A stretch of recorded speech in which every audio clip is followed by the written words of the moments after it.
அம்மா, ஜேம்ஸை மருத்துவமனைக்கு அழைத்துச் செல்லுங்கள். நான் இதை சமாளிக்கிறேன்.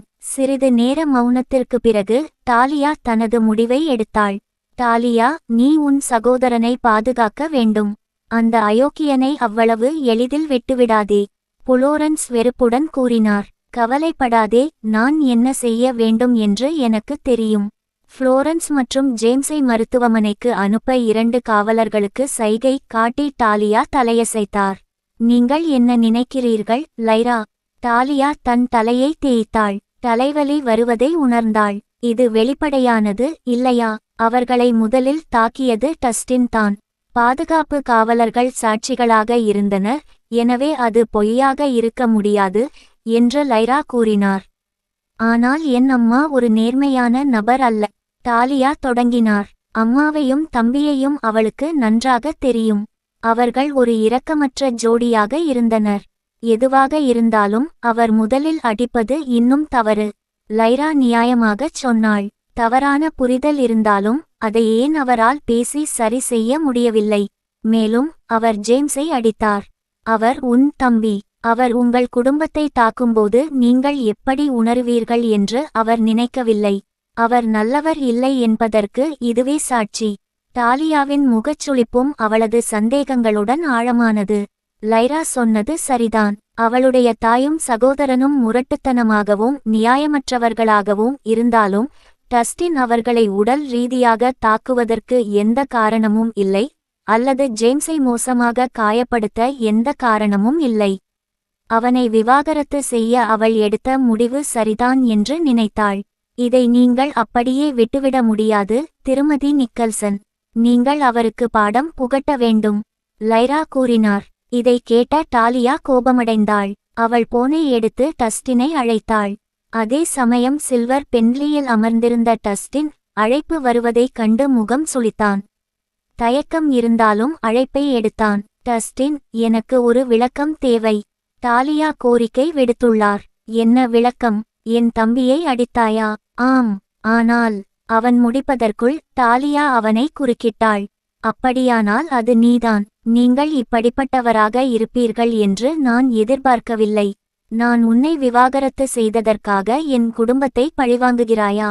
இதை கேட்ட டஸ்டின் திடுக்கிட்டார். டாலியா இவ்வளவு ஆக்ரோஷமாக இருப்பார் என்று அவர் எதிர்பார்க்கவில்லை. அவள் அவன் சொல்வதை கூட கேட்கவில்லை.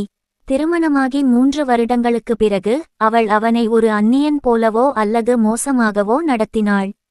டாலியா நிக்கல்சன், நீங்கள் என்னை பற்றி அப்படித்தான் நினைக்கிறீர்களா? நான் உங்கள் சகோதரனை அடித்தேன் என்று உங்களுக்கு தெரியும், ஆனால் நான் ஏன் அவரை அடித்தேன் என்று யோசிப்பதை நிறுத்திவிட்டீர்களா? டஸ்டின் கேட்டார். அவர் என்ன செய்தாலும் நீங்கள் அவரை அடித்திருக்கக்கூடாது, டாலியா வலியுறுத்தினார். இதை கேட்ட டஸ்டின் கசப்புடன் சிரித்தார். அவன் அவள் மீது ஏமாற்றம் அடைந்தான். இந்த கட்டத்தில் யார் தவறு செய்தார்கள் என்பது முக்கியமல்ல. டஸ்டின், நான் உனக்கு இன்னொரு வாய்ப்பு தருகிறேன். இப்போதே மருத்துவமனைக்குச் சென்று ஜேம்ஸிடம் மன்னிப்பு கேளுங்கள்.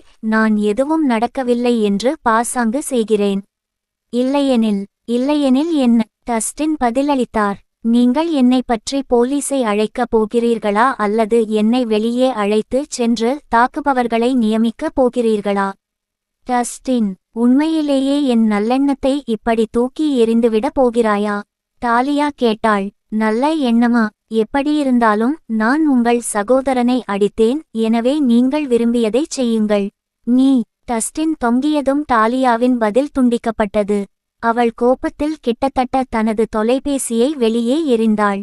டாலியா தனது உண்மையான உணர்ச்சிகளை மறைப்பதில் எப்போதும் சிறந்தவள்.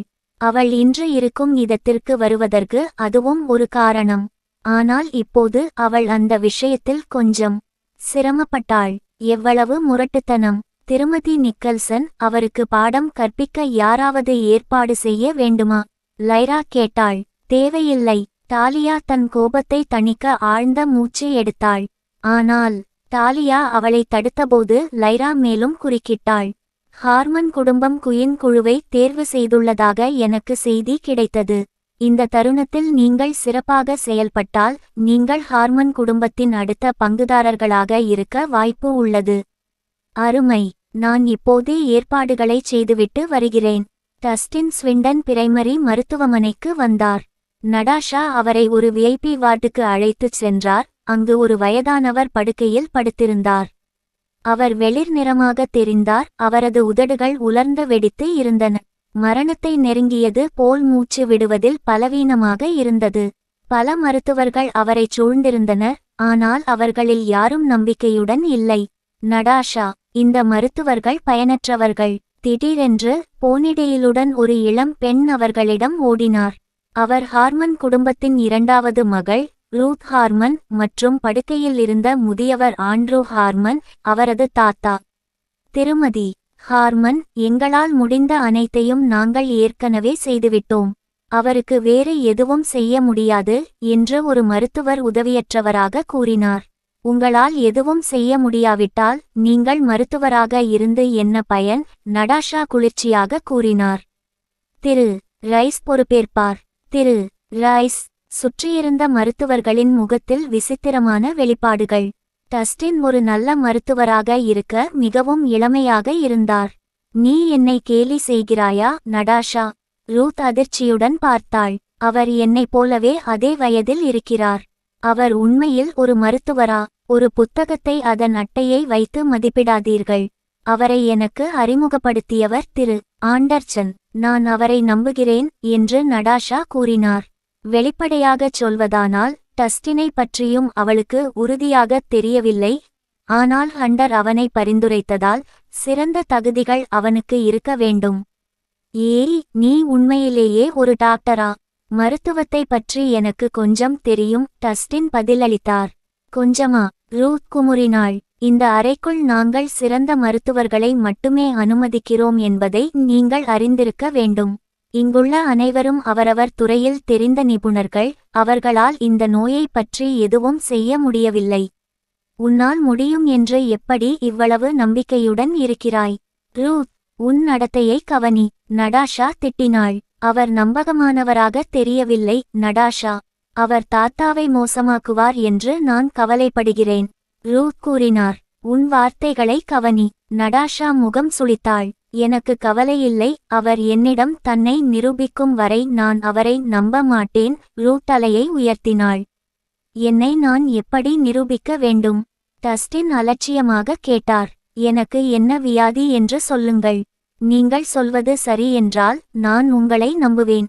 இரட்டை மேற்கோள்குறி. அப்படியா? என்ன தப்பு? நீங்கள் பயப்படுகிறீர்களா? உங்களால் முடியவில்லை என்றால் தயவு செய்து வெளியேறவும்.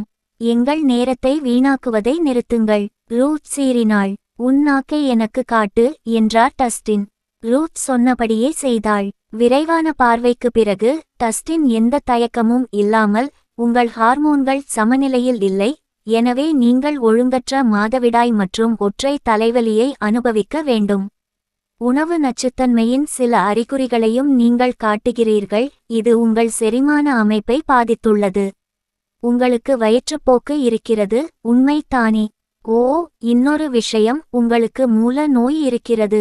அவர் அதிகம் பேச ரூத் பதற்றமடைந்தார்.